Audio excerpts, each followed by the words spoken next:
lihat pertanyaannya, kenapa sih kita harus rekrut, gitu ya?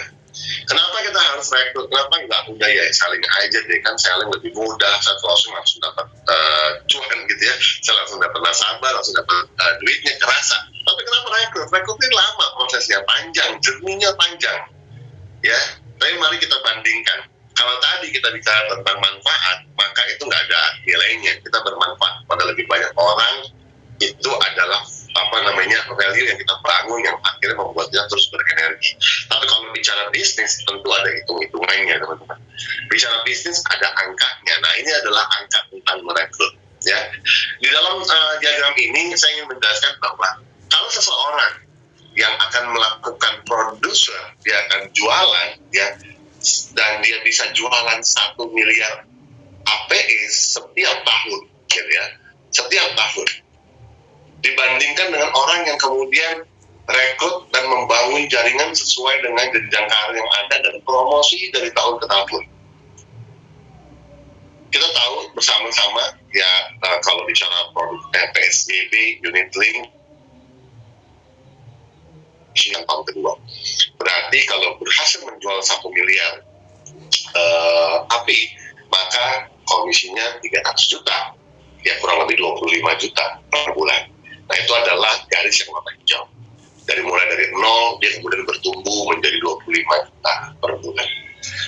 Dia bisa jual lagi 1 miliar di tahun berikutnya. Dan ini saya yakin adalah penjual hebat, ya. Dia bisa menjual 1 miliar API setiap tahun. Ya, saya yakin ini adalah skillnya bagus, network marketnya juga bagus. Kalau dia bisa lakukan itu berturut-turut, maka tentu saja income-nya dia di tahun kedua, ya, tahun ketiga akan bertumbuh 2 kali lipat, karena komisinya di 2 tahun. Masih ingat ya, 30%, jadi kalau tahun ini dapat 1 miliar, dapat income 300 juta, 25 juta per bulan, maka tahun kedua dia bekerja 1 miliar lagi produksinya, maka income-nya menjadi double. Nah, persoalannya adalah setelah tahun kedua, waktu itu tahun ketiga dia jual lagi 1 miliar, dia jual lagi 1 miliar sampai tahun kelima, income-nya akan menjadi stuck. Ya, saya nggak hitung income 5%-nya, supaya lebih mudah menghitung yang jumlah yang besarnya saja, maka income-nya menjadi stuck. Ya, kenapa? Karena komisi di tahun pertama sudah habis pada saat dia melakukan penjualan di tahun ketiga. Betul begitu kan? Nah, ini mengisyaratkan bahwa memang bukan penjualan saja yang menjadikan tujuan utama kita bergabung bersama Prudential membangun bisnis. Kita perlu mengikuti jenjang karir yang ada. Tidak perlu jualan 1 miliar, cukup jualan 200 juta misalkan. Kemudian Anda mulai mengembangkan tim dengan niat membantu mitra-mitra bisnis Anda untuk kemudian membangun bertumbuh bersama. Maka Anda akan promosi dari agen AD level 1-2 sampai dengan EAD nanti. Pertumbuhan income-nya akan menjadi eksponensial seperti yang teman-teman lihat pada garis warna putih. Sesuai dengan jenjang karir, tahun pertama 7 juta, 20 dan seterusnya. Nah, ini jelas sekali ya menggambarkan bahwa pertumbuhan income yang kita harapkan tentu saja jika teman-teman melakukan rekrut. Tapi ya seperti yang kita tahu, rekrut tidak hanya rekrut, butuh juga pembinaan. Nah, pada saat pembinaan Anda perlu pengalaman. Anda perlu pengalaman menguasai teknik selling dari awal sampai akhir, baru kemudian itu di-deliver kepada orang yang kita bawa. Kan begitu ya. Nah, ini yang kita harapkan supaya berjalan seimbang, teman-teman. Banyak yang bertanya, Pak, kapan sih baiknya selling, kapan sih baiknya rekrut, kapan saya mulai jualan, kapan saya mulai rekrut. Hari ini saya selling apa rekrut, ya saya bingung nih, tiap hari aktivitas saya bingung gitu ya. Saya bilang teman-teman sekalian, ini adalah pertanyaan yang sebetulnya tidak perlu kita pertanyakan sebenarnya, karena selling dan rekrut adalah pekerjaan ya yang satu sisi satu mata uang dua sisi gitu ya, balik gitu ya. Seperti lihat selling, rekrut, apapun semua sama. Kalau kita hari ini ketemu nasabah atau kita ketemu orang dan kita diskusi, kita tukar pikiran. Kalau kita melihat orang ini butuh perencanaan keuangan, butuh edukasi tentang asuransi, kita jualan dulu. Setelah jualan supaya kemudian dia bisa mungkin mengembangkan income-nya yang lain, dia mau punya tambahan. Tapi kita buka kesempatan untuk dia bergabung dong dengan cara rekrut. Begitu pula sebaliknya pada saat kita ketemu ketemu orang ternyata kita melihat lebih cocok untuk kita rekrut, mungkin karena dia udah punya polis barangkali, dia udah cukup, atau mungkin secara finansial dia belum terlalu leluasa, maka kita bisa rekrut dia untuk bergabung di bisnis ini. Ya, nah ini adalah dua sisi mata uang, aktivitas yang harusnya diseimbangkan aja gitu ya. Kalau kemudian hari ini berangkat pagi, kita nggak tahu mau ngapain, belum ada appointment, ya kita ketemu sama orang atau kita janjian sama temen, ya udah jangan pikirkan selling atau rekrut, diskusi dulu aja, lihat kebutuhannya di mana, ya netral teman-teman. Ya, jadi itu yang saya biasakan dalam aktivitas sehari-hari. Oke.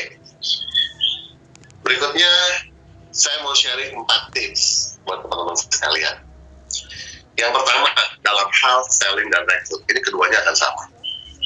Yang pertama adalah pahami dengan baik dulu ya apa yang kita miliki, produknya, sistem bisnisnya, kompensasi dan lain-lain. Beberapa di antaranya belum benar-benar ngerti nih produknya apa, terus kemudian kita mau sharing ke teman juga bingung yang bagian mana yang akan menjadi punchline-nya, bagian mana yang akan cocok untuk dia. Kemudian pada saat kita belum benar-benar menguasai sistem bisnisnya di Prudential, jenjang karirnya, kompensasinya, apa yang bisa dilakukan, apa yang bisa disinergikan, ya kita tentu jadi susah pada saat ketemu calon mitra, bagaimana kita berdiskusi untuk sinergi gitu. Kalau kita belum betul-betul menguasai sistem bisnisnya, ya kompensasinya, perhitungannya gitu ya, kita harus kuasai. Dan tips ini tentu ya poinnya adalah ya kita harus rajin training ya, seperti 180 orang yang sekarang hadir, ya walaupun sudah paham, di-refresh lagi, hadir di setiap pertemuan bisnis ya, di acara-acara Prudential baik online ataupun offline, ya datang terus ke acara BOP teman-teman. Kalau ada acara BOP yang bukan saja untuk agen baru, itu juga untuk Anda memahami sistem bisnis. Karena begitu banyak pembicara berbeda, pada saat dia menyampaikan BOP, kontennya akan ada berbeda. Dan itu akan memperkaya variasi teman-teman pada saat melakukan rekrutmen. Diskusi akhirnya itu terbuka semua apa yang selama ini dipelajari, ketemu sama profil calon agen seperti ini karena kita pernah hadir di beberapa segmen BOP, acara-acara Grand BOP, maka akhirnya kebuka tuh memorinya pada saat diskusi. Ya, rajinlah teman-teman datang ke pertemuan bisnis pro ya, dan sering konsultasi dengan leader. Ini juga penting banget ya. Banyak hal yang kita perlu tanyakan ya dengan leader, ya rajin-rajin ketemu, diskusi sama leader ya, sampai kita betul-betul memahami pola ini dan aktif. Yang kedua, tipsnya sederhana saja teman-teman. Setelah kita pahami apa yang kita akan deliver, baik itu produk kalau selling, sistem bisnis kalau rekrut, maka kemudian kita mulai gali, kita perlu memahami cara menggali kebutuhan klien, menggali kebutuhan mitra bisnis. Pada saat kita ketemu sama calon agen, pada saat kita ketemu sama calon mitra, ya jangan kemudian kita yang berfokus tentang apa yang kita mau tawarkan tentang bisnisnya. Gali dulu hot buttonnya apa, gali dulu kira-kira titik ketidaknyamanannya apa yang membuat dia tidak nyaman dalam karirnya dia sekarang. Tanyain, bro, lu udah berkarir sekarang udah jalan 7 tahun, kalau gue lihat lu sukses, lu udah sampai di posisi yang gue lihat cepet banget ya naiknya ya. Kira-kira apakah ini udah sesuai dengan harapan lo? Apakah ini udah sesuai dengan keinginan lo berkarir selama ini? Gitu ya. Coba diskusi, tanya dulu. Jangan tiba-tiba ujung-ujung bilang ayo join di Prudential, bisnis Prudential bagus, lo bisa dapat ini itu. No. Skill menggali kebutuhan ini harus dikedepankan, diutamakan dulu ya. Sampai ada hot buttonnya, sampai ada kebutuhannya, baru keluarin apa yang teman-teman pahami sebelumnya, either itu produk kalau dia selling, ya sistem bisnis kalau bicara soal itu. Oke, tips yang ketiga ya. Nah, ini dia teman-teman. Sabar dan tekun dalam melakukan follow up. Ya. Banyak sekali bisnis terjadi ya, yang naburnya siapa, yang nuainya siapa gitu ya, karena nggak disiramin sama yang nabur. Ya, yang kemudian buka pembicaraan siapa, yang tutup penjualan siapa gitu ya, karena kemudian yang buka pembicaraan tadi tidak melakukan follow up dengan sabar dan tekun. Nah, ini sebenarnya kunci teman-teman. Jadi kalau di bisnis ini bicara rekrut, bicara selling sama, karena semua ini adalah prosesnya journey gitu ya. Pada saat nasabah udah kita closing, ya teman-teman udah menutup penjualan ke dia, ya alhamdulillah dia udah percaya dengan Anda, terus kemudian udah closing. Setelah itu ditinggal begitu aja. Itu adalah kesalahan yang pertama teman-teman setelah jadi penjualan. Padahal sellingnya adalah journey. Nasabahnya juga akan melakukan proses perjalanan karirnya dia. Mungkin dia karirnya bertumbuh, bisnisnya bertumbuh, dan dia harus memastikan Anda tetap di Prudential dan tetap melayani dia. Dan disitulah akan terjadi penjualan-penjualan yang jauh lebih besar daripada penjualan tahap pertamanya. Nah, seringkali setelah kita jualan, ya kita closing, akhirnya kemudian kita sibuk dengan nasabah-nasabah yang baru misalkan, tidak kemudian ini dipelihara, tidak di-maintain, tidak disirami gitu kan ya, maka akhirnya pada saat dia mau membeli dengan bisnis yang lebih besar, akhirnya beli kepada yang lain yang kemudian melakukan follow up dengan sabar. Ya, itu yang saya alami teman-teman sekalian. Begitu banyak bisnis saya dalam hal selling terjadi bukan karena saya yang membuka penjualan pertama. Kebanyakan adalah nasabah-nasabah tutupan agen saya bahkan, atau tutupan orang lain, sesama agent Prudential, yang kemudian beli polis di saya yang paling besar daripada polis yang selama ini yang dia pernah beli. Ya, ini adalah proses bagaimana sabar dan tekun menjadi kunci teman-teman dalam hal melakukan follow up. Ya, dasarnya miliki hati aja yang senang membantu orang. Jadi jangan semuanya hitung-hitungan dulu nih kalau udah bicara soal sabar sama tekun. Ya, semuanya bawa dulu dalam niat membantu. Ya, klien dalam hal perencanaan keuangan dan mitra bisnis dalam hal berkarya, karena ini journey. Jadi butuh waktu dan teman-teman diperlukan sabar dan tekun. Kalau ditanya sabar ada batasnya, ya berarti bukan sabar itu ya, karena sabar harus ada batasnya. Tapi jangan salah paham ya teman-teman. Pada saat kemudian kita bersabar sama 1-2 prospek, habis itu nggak buka prospek yang lain. Nah, ini adalah konsep telur emas, hanya pelihara 1-2 orang, tapi aktivitas realnya tidak dilakukan untuk orang-orang baru.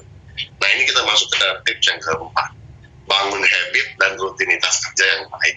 Miliki agenda kerja yang jelas, selling ataupun rekrut, produktif dan menghasilkan.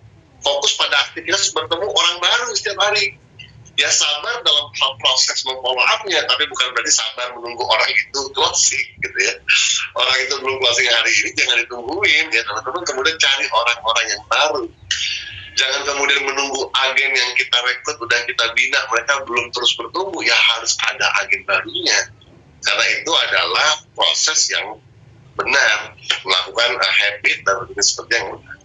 Ya, sabar dalam proses follow up, tapi habitnya, rutinitasnya adalah terus bertemu orang-orang baru, baik itu calon nasabah ataupun calon mitra bisnis. Oke. So, slide saya yang terakhir adalah bicara soal spirit, sai. Ya, saya mengangkat spirit ini adalah aktivitas yang dilakukan biasa pada saat umrah ataupun haji pada umat muslim, di mana melakukan sebuah perjalanan antara Bukit Safa ke Bukit Marwah. Spirit yang saya mau ambil adalah tentang action spirit ya. Ini adalah mengenang apa yang terjadi saat dulu di mana Siti Hajar istri Nabi Ibrahim mau mencari mata air untuk anaknya. Dan dia nggak tahu di mana letaknya pada mata air tersebut. Dari Bukit Safa dia melihat di ujung Bukit Marwah ada semacam genangan air, dia berlari sampai di sana nggak ada. Begitu dia balik lagi ke Bukit Safa, dia melihat ternyata ada lagi genangan air. Begitu dia balik ternyata tidak ada. Itu adalah fata morgana teman-teman. Ya, aktivitasnya dia lakukan dengan sungguh-sungguh, ya, dengan sabar, dengan tekun, ya, dan menyerahkan sepenuhnya sisanya kepada Tuhan. Karena ternyata Tuhan akan menentukan di mana letak rezekinya. Pada saat kita prospek si A, si B, si C, si D, kita terus aja lakukan, teman-teman sekalian. Kita merekrut agent, kita lakukan pembinaan, kita lakukan perekrutan, terus kita melakukan perekrutan. Kita tidak pernah tahu agen mana yang akhirnya bertumbuh lebih cepat, membangun bisnis yang besar, ataupun nasabah mana yang deal lebih cepat, ataupun kemudian beli dengan premi terbesar Anda. Tapi yang kita perlu lakukan adalah berbuat tanpa henti, lakukan tanpa henti, berbuat tanpa nanti, nggak nunda teman-teman, lakukan tanpa henti, ya sampai cuannya nggak berhenti. Teman-teman, ini spirit yang ingin saya sharing di sesi terakhir slide saya. Mudah-mudahan ini memberikan semangat buat kita semua dalam berkarya, ya, membantu sesama dalam berkarir Prudential, dan insya Allah ini akan memberikan kemenangan sejati buat kita sekalian. Sekian dari saya teman-teman sekalian, kita akan masuk kepada sesi tanya jawab, silakan.